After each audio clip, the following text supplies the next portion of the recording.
కుక్కను అనుకున్నావా? నేనేం కుక్కను అనుకుంటున్నాను. వాళ్ళు తీసుకొని అవసరం తీసుకొని వస్తా ఉన్నావు. ఇలా చూడండి చూడండి చూడండి.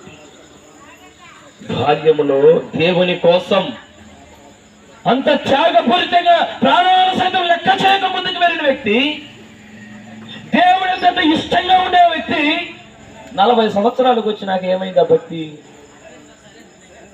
40 సంవత్సరాల వయసు అనగా దేవుడు హెచ్చించిన తర్వాత, దేవుడు ఆశీర్వాదించిన తర్వాత, దేవుడు దీవించిన తర్వాత, గొర్రెలు కాసుకునే వ్యక్తి నుండి రాజుగా చేసిన తర్వాత ఎంత కృతజ్ఞత కలిగి ఉండాలి. దేవుడా, నీ కృపచేత నన్ను రక్షించావు, ఈ స్థితి ఇచ్చినావు, నీకు వందనాలయ్యాలి. ఆయనకు కృతజ్ఞతాస్తుతులు చెల్లించి ఇచ్చిన పనిలో నమ్మకంగా ఉండాల్సిన వ్యక్తి. వ్యామోహపు చూపులు, వ్యభిచార సంబంధ ఆలోచనలు ఎలా వస్తాయి అంటే పిల్లారా చూడండి చూడండి, ఆ విషయంలో తప్పిపోతూ వచ్చినాడు. ఆ విషయంలో తప్పిపోతూ వచ్చినాడు. తప్పిపోయినాడు, ఊరుకోలేదు. తన భర్తను యుద్ధానికన్నా ముందు ఉంచి, యుద్ధం జరుగుతుంటే అందరికన్నా ముందు ఉంచి అతడు చనిపోవడానికి కారకుడైనాడు. ఒకటి, ఆ స్త్రీతో పాపం చేశాడు. ఆ స్త్రీ యొక్క భర్తను యుద్ధానికన్నా ముందు ఉంచి ఆ భర్త చనిపోయేటట్టుగా చేశాడు. ఆమెను వివాహం చేసుకున్నాడు. అంతే చేసుకోండి.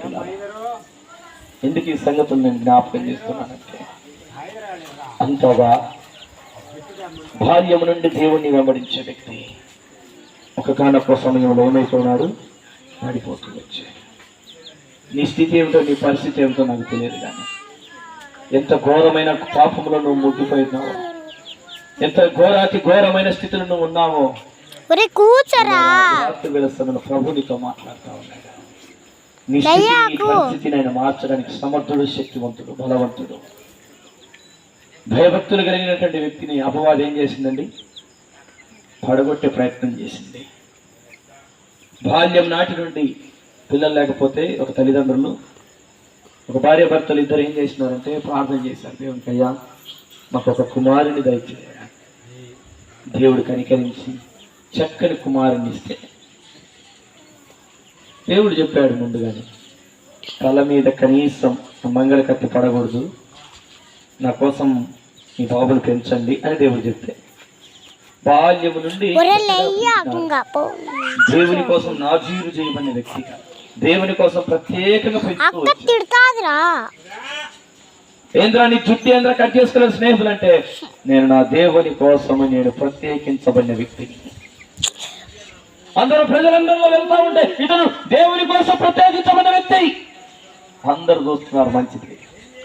కానీ ఎక్కడ చేరినాడంటే శత్రువుల చేతిలో చిక్కుకొని పోయినాడు. కారణం ఏంటో తెలుసా?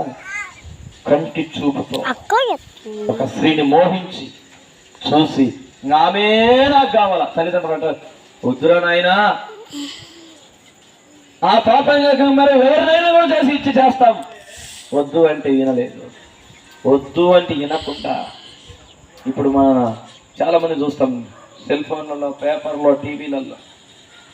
ఇంకా వద్దు అంటే ఏం లేదనుకో, ఇంకా మందు డబ్బు తీసుకుని తాగటమా, లేకపోతే కిరోసిన్ పోసుకుని తాగటమా, కరెంటు పట్టుకొని బెదిరించటమే, చివరికి నష్టపోతూ వచ్చి ఆ సాంసోన్ అనేటువంటి వ్యక్తి, పిల్లలు లేకపోతే తల్లిదండ్రులు సాంసోన్, దేవుడు ఇచ్చినప్పుడు సాంసోన్ అని పేరు పెట్టవచ్చు. దేవుని కోసం నాజీరు చేయబడిన వ్యక్తి. కానీ ఒక స్త్రీ వ్యామోహములో పడిపోయి, పిల్లరా ఏ కన్నులతో చూశాడు, ఆ కన్నులు రెండు కూడా పెరికారు వాళ్ళు. ఏ కన్నుతో చూసి, ఏ కన్నులతో చూసి ఆ ప్రాంతాన్ని ఎన్నిక చేసుకొని తల్లిదండ్రుల మాట వినక వెళ్ళాడో అర్థం చేసుకోండి.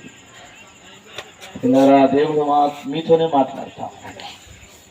ఏ కన్నులతో పాపం చేయడానికి ముందుకు వెళ్ళాడో ఆ కన్నులు రెండు కోల్పోతూ వచ్చాడు. ఒక పాపం చేసినప్పుడు తర్వాత నెక్స్ట్ దేవుని సేవకుని పంపించాడు ఆ ప్రాంతానికి. ఒక చిన్న కథ చెప్తున్నాడు దావీదు. అయ్యా, ఒక యజమానుడి దగ్గరికి బంధువులు వచ్చారు. ఇంటికి బంధువులు వస్తే వచ్చినటువంటి ఇంటిలో చాలా గొర్రెలు ఉన్నాయి. చాలా గొర్రెలు ఉన్నాయి. చుట్టాలు వచ్చినారు ఇంటికి, చాలా గొర్రెలు ఉన్నాయి. అయితే మంచి విందు చేయాలనుకున్నారు.